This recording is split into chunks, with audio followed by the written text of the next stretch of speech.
কেউ এসেছেন ঘোড়া বিক্রি করতে, আবার কেউ কিনতে, আবার কেউ দেখতে, কিন্তু সবার আগ্রহ ঘোড়া দৌড় দেখতে। তাই ঘোড়া প্রেমীদের ভিড়ে মুখরিত দিনাজপুরের ঐতিহ্যবাহী চেরাডাঙ্গি পশু মেলা। মেলায় ঘোড়া ক্রেতা বিক্রেতাদের মধ্যে দাম নিয়ে অসন্তোষ থাকলেও ঘোড়া প্রেমীরা মেলায় হরেক রকমের ঘোড়া দেখে দারুণ আনন্দিত। দিনাজপুর শহর থেকে ৮ কিলোমিটার দূরে সদর উপজেলার আউলিয়াপুর ইউনিয়নের চেরাডাঙ্গি নামক স্থানে প্রতি বছর মাঘ মাসের শেষ সপ্তাহে বসে মাসব্যাপী পশু মেলা। ১৯৪৮ সাল থেকে শুরু হওয়া এই মেলার বয়স বর্তমানে ৭৭ বছর। বাংলাদেশের বিভিন্ন প্রান্ত থেকে প্রতি বছর ঘোড়া বিক্রি করতে বা কিনতে ঘোড়া প্রেমীরা ছুটে আসেন এই মেলায়। ক্রেতাদের আকৃষ্ট করতে বিক্রেতারা ঘোড়ার নাম রেখেছেন বাহারি রকমের।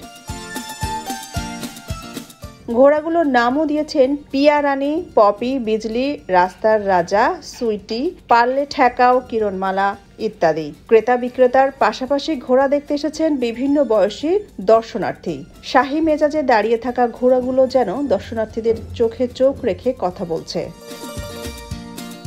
মেলা ঘুরে দেখা যায় আকারভেদ এক একটি ছোট ঘোড়ার দাম ডাকা হচ্ছে ৮ থেকে ১২,০০০ টাকা, মাঝারি ঘোড়া ৩০ থেকে ৫০,০০০ এবং অপেক্ষাকৃত বড় ঘোড়ার দাম ডাকা হচ্ছে ৫০,০০০ থেকে ২ লাখ টাকা পর্যন্ত। ঘোড়দৌড় খেলার ঘোড়ার দাম ১ লাখ থেকে ২ লাখ। দেশ স্বাধীনের পর থেকে এই মেলা যতদিন করেছে নিয়ম কারণ ব্যবসা বাণিজ্য সব ঠিক আছে। এবার মাঝে দেখছে আর এক মতো গা কোনায় মাল আনছে নেওয়া গিয়ে নাও ফের ঘোড়া রসিদ করে বাইকি দিয়েছে আমার গুলো আরো ৩ দিন খেলা ঘোড়া আনছি মনে করেন যে ৩, ৬, ৭টা এখন দাম করেছে ৩০-৩২। বাড়ির সংসার অভাব, তারপর ঘোড়া ছাড়িয়ে পারি নে। এখন ছোলপলি রাইতে বেড়েছেন কোথাও 12 মাস তোরা ওইলে ধরে বেড়াই নেন ইলে বাদ দাও দিয়ে আইসু করি মেরি ভবিষ্যতে খাই মুই ফির করছে না রে ঘোড়া ছাড়া মুই বাঁচবে না।